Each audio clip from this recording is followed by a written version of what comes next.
বন্ধুরা, আজকের ভিডিওর বিষয়বস্তু হলো অপরাজিতা গাছের বর্ষাকালীন পরিচর্যা। অপরাজিতা বা নীলকণ্ঠ বিভিন্ন জায়গায় বিভিন্ন নামে অপরাজিতা গাছকে ডাকা হয়। আজকের ভিডিওতে যে ঘরোয়া উপায় আমি জৈব খাবার তৈরি করে দেখাবো, সেই জৈব খাবারটা তোমাদের ছাদ বাগানে অপরাজিতা গাছে প্রয়োগ করলে তোমাদের অপরাজিতা গাছে প্রচুর পরিমাণে ফুল আসবে এবং অপরাজিতা গাছের গ্রোথও খুব ভালো হবে।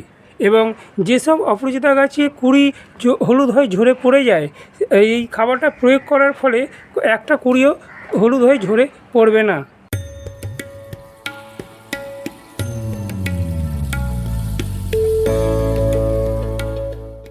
নমস্কার বন্ধুরা, সঞ্জয় হর্টিকালচার চ্যানেলে তোমাদের স্বাগত। টাইটেল আর থাম্বনেল দেখে বুঝে গেছো যে আজকে আমি কী বিষয় নিয়ে আলোচনা করব। অপরাজিতা গাছে শুধু খাবার প্রয়োগ করলেই হবে না, অপরাজিতা গাছে প্রচুর পরিমাণে ফুল আনতে গেলে কিছু বিশেষ পরিচর্যার দরকার পড়ে। অপরাজিতা গাছ বসাবার সময় হচ্ছে গ্রীষ্মকাল এবং বর্ষাকালে। তোমরা যদি অপরাজিতা গাছ এখনও বসাওনি, তাহলে এই সময় এই বর্ষাকালে তোমরা অপরাজিতা গাছ নার্সারি থেকে নিয়ে এসে এখনই তোমরা অপরাজিতা গাছটাকে খুব সহজেই বসাতে পারো। এবং খুব সংক্ষেপে আমি বলে দিই যে নার্সারি থেকে নিয়ে আসার পর অপরাজিতা গাছটাকে তোমরা কীভাবে বসাবে। অপরাজিতা গাছ যখনই নিয়ে আসবে কোনো রকম বড় টবেতে তোমরা বসাবে না, তোমরা 6 ইঞ্চি একটা টবেতে বসাবে। এই জন্য মাটি নেবে 1 ভাগ, ভার্মি কম্পোস্ট 1 ভাগ, আর তার সাথে মাটিটাকে ঝুরঝুরে করার জন্য বালি নেবে 1 ভাগ, আর নিম খোল নেবে 1 চামচ, দিয়ে গাছটাকে তোমরা বসিয়ে দেবে এই বর্ষাকালে। এবং এই বর্ষাকালে গাছটা যদি তোমরা বসাও, অপরাজিতা গাছটা খুব সহজেই তাড়াতাড়ি বড় হয়ে যাবে। অপরাজিতা গাছ খুবই নরম কাণ্ডের একটা গাছ, এই জন্য অপরাজিতা গাছের পেছনে একটা সাপোর্ট দেওয়া খুব দরকার। এবং অপরাজিতা গাছ যেহেতু লতা নেই, এই জন্য অপরাজিতা গাছটাকে সাপোর্ট দিলে কী হবে, অপরাজিতা গাছটা ওপরের দিকে উঠবে এবং উপরের দিকে ওঠার ফলে গাছের অসংখ্য পরিমাণে তোমাদের ফুল আসবে। এই যে অপরাজিতা গাছটা তোমরা দেখছো, এই অপরাজিতা গাছটা আমার একটা বীজ থেকে তৈরি করা, অপরাজিতা বীজ থেকে তৈরি করা। এবং অপরাজিতা গাছ নিয়ে আসার পরে অপরাজিতা গাছটাকে ঝাগড়া করা খুবই দরকার। যত ঝাগড়া করবে তত কিন্তু গাছটা বুশি হবে, আর তত কিন্তু অপরাজিতা গাছে ফুলের সংখ্যা অনেক বেশি পরিমাণে আসবে। অপরাজিতা গাছের এখানে দেখছি যে শাখা বেরিয়েছে, এই শাখাগুলো এইভাবে পিঞ্চিং করে দিতে হবে, এইভাবে পিঞ্চিং করে দিতে হবে। এবং পিঞ্চিং করে দিলে কী হবে, পিঞ্চিং করে দিলে গাছটা অনেকটা বেশি ঝাগড়া হবে। অপরাজিতা গাছে ফুল কমে যাওয়ার প্রধান কারণ সেটা হলো এই যে এখানে অপরাজিতা গাছে ফুল হয়েছে, এই ফুলগুলো যখন শুকিয়ে গেলে এই ফুলগুলোকে তুলে ফেলতে হবে। কারণ এই ফুলগুলোকে যদি তুলে ফেলা না হয়, তাহলে এইখান থেকে বীজ তৈরি হবে এবং বীজ তৈরি হলে গাছেতে কোনো রকম ফুল আসবে না। ওই জন্য শুকনো যে ফুলগুলো আছে সেইগুলো তুলে ফেলতে হবে। অপরাজিতা গাছের বীজ থেকেও চারা তৈরি করা যায়, আবার অপরাজিতা গাছের ডাল কাটিং করেও চারা তৈরি করা যায়।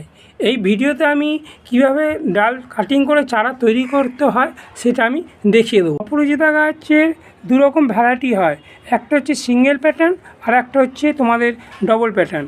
এখানে যে অপরাজিতা গাছটা দেখছো, এটা হচ্ছে আমার ডবল প্যাটার্নের একটা অপরাজিতা গাছ। আর আসা যাক মেন বিষয়, অপরাজিতা গাছের মাটি কখনোই শুকনো হতে দিলে চলবে না। যদি অপরাজিতা গাছের মাটিটা যদি শুকনো হয়ে যায়, অপরাজিতা গাছের কুঁড়িগুলো হলুদ হয়ে ঝরে পড়ে যাবে এবং পাতাগুলো হলুদ হয়ে যাবে। ওই জন্য অপরাজিতা গাছের মাটি সবসময় ময়েস্ট রাখতে হবে, আবার একদম ভিজে কাদা কাদা হয়ে থাকলেও চলবে না। খাবার দেওয়ার আগে মাটিটাকে হালকা করে খুঁড়ে নিতে হবে, খুঁড়ে তারপরে মাটিতে আমি খাবারটা দিয়ে দেবো। এই বর্ষাকালে টবের মাটিতে আমি এই চা পাতা দেবো। 10 ইঞ্চি একটা টব আছে, 10 ইঞ্চি টবেতে আমি 1 চামচ চা পাতা দিয়ে দিচ্ছি। এবং এই চা পাতার মধ্যে আছে ট্যালিক অ্যাসিড, যেটা মাটিটা আমাদের অপরাজিতা গাছের মাটিটাকে অ্যাসিডিক করতে খুব ভালোভাবে সাহায্য করে। এবং অপরাজিতা গাছ অ্যাসিডিক মাটি খুব পছন্দ করে।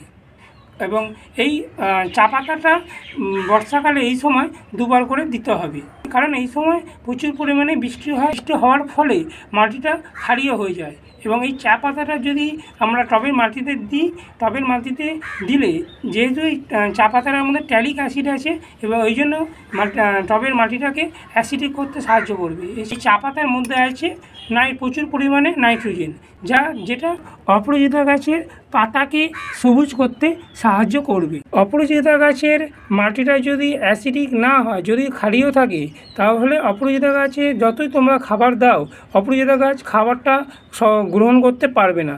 আর খাবারটা যদি অপরাজিতা গাছ নিতে না পারে, তাহলে কিন্তু গাছেতে ফুল অনেকটাই কমে যাবে, ফুল প্রায় আসবে না বললেই চলে। ওই জন্য মাসে 2 বার করে এই চা পাতাটা 1 চামচ করে টবের মাটিতে দিয়ে দিতে হবে। অপরাজিতা গাছে আমি একটা লিকুইড জৈব তরল সার দেবো, এবং সেই তরল সারটা কী সেটা আমি একটু পরে দেখাচ্ছি। এই অপরাজিতা গাছটাকে কোথায় রাখতে হবে?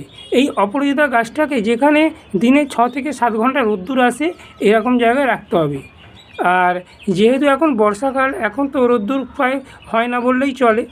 যাই হোক, তোমরা যেখানে রোদ্দুর আসবে সেরকম জায়গাতে অপরাজিতা গাছটাকে রাখলে কিন্তু অপরাজিতা গাছ সূর্যের আলোতে প্রচুর পরিমাণে এনার্জি সংগ্রহ করবে, এবং এনার্জি সংগ্রহ করলে গাছেতে অসংখ্য পরিমাণে তোমাদের ফুল আসবে। অপরাজিতা গাছের ডাল থেকে চারা তৈরি করার জন্য এরকম আমি একটা ডাল সংগ্রহ করে নিয়েছি। খুব সরুও নয়, আবার খুব মোটাও নয়। অপরাজিতা গাছের ডালটাকে আমি কাটিং পাউডার হিসাবে নিয়েছি। এখানে আমি অ্যালোভেরাটাকে দিয়ে আমি একটা এরকম কাগজের যে কাপ আছে, এই কাপের নিচটা ফুটো করে এর মধ্যে আমি বালি আর মাটি এই দুটোকে মিক্সড করে আমি গাছটাকে বসিয়ে দেবো।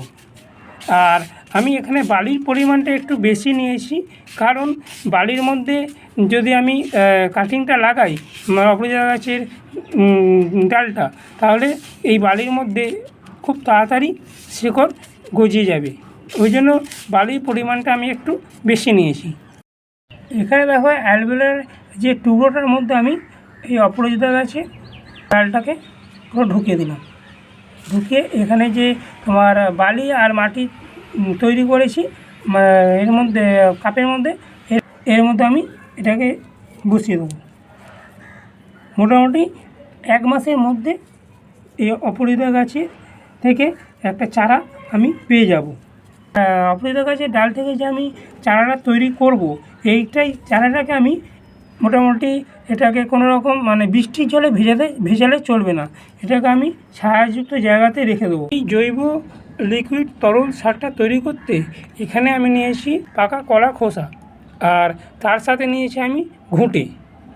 এই দুটোকে আমি 2 দিন এই প্লেন জলের মধ্যে ভিজিয়ে রেখেছিলাম, এবং ভিজিয়ে রাখার পরে এটাকে আমি এইখানে ছেঁকে নেব, এইভাবে ছেঁকে নেব। তোমরা ঘুঁটের জায়গায় তোমরা ভার্মি কম্পোস্টও নিতে পারো। এইভাবে আমি ছেঁকে নেব। ছেঁকে নেওয়ার পরে এখানে আরেকটা আমি জিনিস দেবো, সেটা হলো এই হলুদ গুঁড়ো। এটা ফাঙ্গিসাইডের খুব ভালো কাজ করে। এই জলটার সাথে আমি 1 চামচ হলুদ গুঁড়ো এর মধ্যে মিশিয়ে দেবো। মিশিয়ে এটা আমি টবের চারপাশে দিয়ে দেবো, এবং এই লিকুইড জৈব তরলটা আমি মাসে 2 বার করে গাছের টবেতে দিয়ে দেবো। দিয়ে দিলে কী হবে, দিয়ে দিলে তোমার অসংখ্য পরিমাণে গাছে, ওই অপরাজিতা গাছে ফুল আসবে। এবং যেহেতু এখানে আমি ঘুঁটে দিয়েছি, ঘুঁটের মধ্যে প্রচুর পরিমাণে নাইট্রোজেন আছে, এই জন্য গাছের পাতাকেও সবুজ করতে এই ঘুঁটে খুব ভালোভাবে সাহায্য করবে। আর কলার খোসাটা গাছেতে ফুল আনতে সাহায্য করবে। আমার এখানে যে অপরাজিতা গাছটা দেখছো, এই গাছটাতে অনুখাদ্যের অভাব লক্ষ্য করা গেছে। তাই জন্য এই অনুখাদ্যের অভাব পূরণ করার জন্যে এই অপরাজিতা গাছে আমি জৈব উপায়ে একটা মাইক্রোনিউট্রিয়েন্ট দেবো। সেটা হলো এই জিনিসটা, এটা হচ্ছে একেবারে সম্পূর্ণ জৈব ইফকো কোম্পানির সাগরিকা।